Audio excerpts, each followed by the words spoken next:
2 Samuel chapter 19. David weeps over Absalom.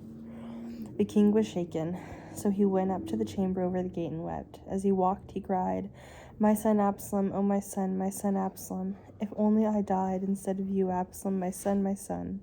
Then Joab was told, "Look at the king, weeping and mourning over Absalom." So the victory that day was turned into mourning for the troops heard it said that day, "The king is grieving over his son." So the troops entered the city stealthily that day, like troops who are ashamed after running away in a battle. The king covered his face and cried with a loud voice, "My son Absalom, O Absalom, my son, my son." Then Joab came into the house to the king and said, "Today you have humiliated all your servants. Who this day has saved your life, the lives of your sons and daughters, and the lives of your wives, and the lives of your concubines, by loving those who hate you, and hating those who love you, for you have shown today that officers and officials are nothing to you. For today I realize that if Absalom were alive and all of us were dead, then it would have pleased you well. So now arise, go out, and speak to the heart of your servants, for I swear by Adonai that if you do not go out, not a single man will stay with you tonight, and that would be worse for you than all the evil that has befallen you from your youth until now." So the king arose and sat in the gate, when they told all the troops, saying, "See, the king is sitting at the gate." All the troops presented themselves before the king. David's restoration and grace. Meanwhile, Israel had fled, each man to his tent. All the people throughout all the tribes of Israel were at strife, saying, "The king delivered us from the hand of our enemies, and yet he saved us from the land of the Philistines. And now he had to flee from the land because of Absalom. But Absalom, who he anointed over us, has died in battle. So why are we silent about restoring the king?" Then King David sent word to Zadok and Abiathar the Kohanim, saying, "Speak to the elders of Judah, saying, why should you be the last to bring the king back to his palace? The talk of all Israel has reached the king at his residence. You are my kinsman, my bone and my flesh. Why then should you be the last to bring back the king? Also say to Amasa, are you not my bone and my flesh? May God do so to me, and even more if you do not become my army commander before me continually, in place of Joab." Thus he turned the heart of all the men of Judah as one man, and they sent word to the king, "Come back, you and all your servants." So the king returned and reached the Jordan. Meanwhile, Judah came to Gilgal in order to meet the king, to escort the king over the Jordan. Then Shemel, son of Gera, the Benjamite, who was from Bahurim, hurried and came down with the men of Judah to meet King David, accompanied by 1,000 men of Benjamin. Also Ziba, the servant of Saul's household, with his 15 sons and 20 slaves, rushed to the Jordan ahead of the king. They ferried across the fjord to bring the king's household, and they did whatsoever seemed good in his eyes. Now Shimei, son of Gera, fell down before the king when he was crossing over the Jordan. So he implored the king, "Let my lord not hold me guilty, and not remember the iniquity that your servant has committed on the day of my lord the king left Jerusalem. Let the king not take it to his heart, for your servant knows that I have sinned. So behold, I come today, the first of all the house of Joseph, to go down to meet my lord the king." But Abishai, son of Zeruiah, answered and said, "Shouldn't Shimei be put to death for this, because he cursed Adonai's anointed?" But David said, "What have I to do with your son Zeruiah, that you should be my adversary? Today should any man be put to death in Israel this day. Don't I know that today I am king over Israel?" Then the king said to Shimei, "You shall not die." And the king swore to him. Then Mephibosheth, son of Saul, came down to meet the king. Now he had neither dressed his feet, nor trimmed his beard, nor washed his clothes from the day the king departed until the day he came home in Shalom. Now it came to pass, when he came from Jerusalem to meet the king asked him, "Why did you not go with me, Mephibosheth?" "My lord the king, my own servant deceived me." He answered, "For your servant had said, I will saddle a donkey for myself, ride on it, and go with the king, because your servant is lame. However, he has slandered your servant to my lord the king. But my lord the king is like an angel of God. So what is good in your eyes? So do what is good in your eyes. For all my father's household deserved only death at the hand of my lord the king. Yet you, your servant, among those eating at your own table, what right do I have yet to cry to the king?"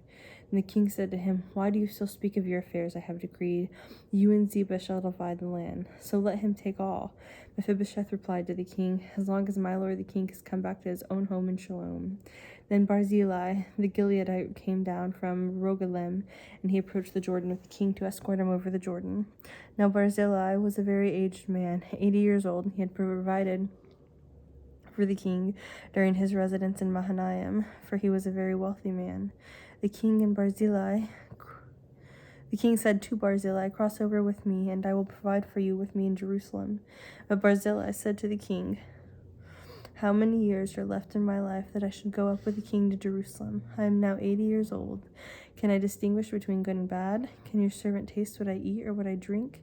Can I listen to any more to the voice of singing men and women? Why, then, should your servant be yet a burden to my lord the king? Your servant would merely cross over the Jordan with the king, but why should the king reward me with such a reward? Please let your servant go back, and let me die in my own hometown near the grave of my father and my mother.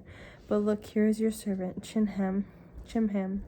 Let him cross over with my lord the king, and do for him what seems good in your eyes." The king answered, "Chimham will cross over with me, and I will do for him what seems good in your eyes. Whatever you ask of me, I will do for you." When all the people had crossed over the Jordan, and as the king was about to cross over, the king kissed Barzillai and blessed him. So he returned to his own place. And the king crossed over to Gilgal, and Chimham and all the people of Judah crossed over with him, and also half of the people of Israel escorted the king over. Then all the men of Israel came to the king and said to him, "Why did our brothers, the men of Judah, steal you away by escorting the king and his household over the Jordan along with David's men that were with him?" Then all the men of Judah answered the men of Israel, "Because the king is our close relative. So why are you angry over this matter? Have we eaten at the gates king's cost, or has he given us any gifts?" And the men of Israel answered the men of Judah and said, "We have 10 shares in the king. So in David we have even more than you. Why did you despise us? Weren't we the first to speak of restoring our king?" Yet the words of the men of Judah were harsher than the words of the men of Israel. 2 Samuel chapter 20. Joab the Terminator. Now a worthless fellow happened to be there, a Benjamite named Sheba, son of Bichri. He blew the shofar and said, "We have no portion in David, no inheritance in the son of Jesse, every man to his tents, O Israel." So all the men of Israel withdrew from the following David, and followed Sheba, son of Bichri. But the men of Judah kept him close to their king from the Jordan to Jerusalem. Now when David arrived at his palace in Jerusalem, the king took 10 women, the concubines, whom he had left to take care of the palace, and put them in a guarded house. He provided for them, but he did not cohabit with them. So they were confined until the day they died, living in a widowhood. Then the king said to Amasa, "Summon to me the men of Judah within 3 days, and be here for yourself." So Amasa went to summon Judah, but he took longer than the set time that he had allotted him. Then David said to Abishai, "Can you close that door? Now Sheba, son of Bichri, will do us more harm than Absalom. So take your Lord's servant and pursue him, lest he find for himself fortified cities and escape from our sight." So Joab's men went after him, along with the Cherethites, the Pelethites, and all the mighty men, and set out from Jerusalem to pursue Sheba, son of Bichri. So when they were at the great stone that is in Gibeon, Amasa came to meet them. Now Joab was dressed in his military uniform, and over it was a belt with a sword, and its sheath fastened on his waist. And he stepped forward, and it fell out. Then Joab said to Amasa, "Is it well with you, my brother?" With his right hand Joab took Amasa by the beard to kiss him. But Amasa took no heed to the sword that was in Joab's other hand, so he stabbed him with it in the groin, and poured out his entrails to the ground, and did not strike him again, for he died. Then Joab and his brother Abishai pursued Sheba, son of Bichri. Meanwhile, one of Joab's young men stood over Amasa and said, "Whoever favors Joab and whoever is for David, let him follow Joab." Yet Amasa lay wallowing in his blood in the midst of the highway. So when the man saw that all the people stood still, he dragged Amasa from the highway into the field and threw a garment over him, because he saw that everyone passing by him paused. Once he removed him from the highway, everyone passed on, following Joab to pursue Sheba, son of Bichri. Now he went through all the tribes of Israel, to Abel and Beth-maachah, to all the Berites gathered together, and indeed followed him. They came and besieged him in Abel of Beth-maachah, and cast up a siege ramp against the city. It stood against the outer fortification, and all the people with Joab battered the wall in order to topple it. Then a wise woman cried out from the city, "Listen, listen, please tell Joab to come over here, so that I may speak with him." There he approached her. The woman asked, "Are you Joab?" "I am," he answered. Then she said to him, "Listen to the words of your handmaid." "I'm listening," he answered. Then she spoke up, saying, "They used to say in old time, 'They shall surely seek counsel at Abel,' and that's how they settled dispute. I am of those who are peaceable and faithful in Israel. Are you seeking to destroy a mother city in Israel? Why would you devour Adonai's inheritance?" Joab replied, saying, "Never, far be it from me that I would devour up ruin. The matter is not so, but a fellow from the hill country of Ephraim, Sheba, son of Bichri his name, has lifted up his hand against King David. Give him up alone, and I will withdraw from the city." So the woman replied to Joab, "Look here, his head will be thrown to you over the wall." Then the woman approached all the people. Where am I? Wisely, so they cut off the head of Sheba, son of Bichri, and threw it over to Joab. He then blew the shofar, and they were dismissed from the city, each to his tent. Then Joab returned to Jerusalem to the king. Now Joab remained over all the army of Israel.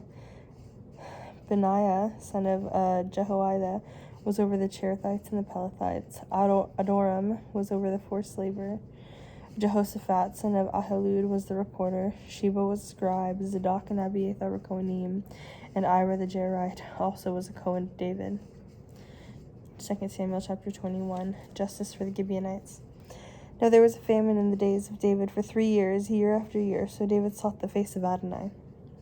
Adonai replied, "It is because of Saul and his bloody house, for he put on the Gibeonites to death." So the king summoned the Gibeonites and spoke to them. Now the Gibeonites were not of Beni Israel, but a remnant of the Amorites. However, Beni Israel had a sworn covenant with them, yet Saul had tried to eradicate them in his zeal for Beni Israel and Judah. David asked the Gibeonites, "What should I do for you? How may I make atonement so that you would bless the inheritance of Adonai?" The Gibeonites said to him, "It's not a matter of silver or gold between us and Saul or his house, nor is it our right to put any man to death in Israel. Whatever you say, I will do for you," he said. And they said to the king, "The man who consumed us and plotted against us to annihilate us from the remaining in any of Israel's territory, let 7 men of his sons be given over to us, and we will hang them up before Adonai at Gibeah of Saul, Adonai's chosen."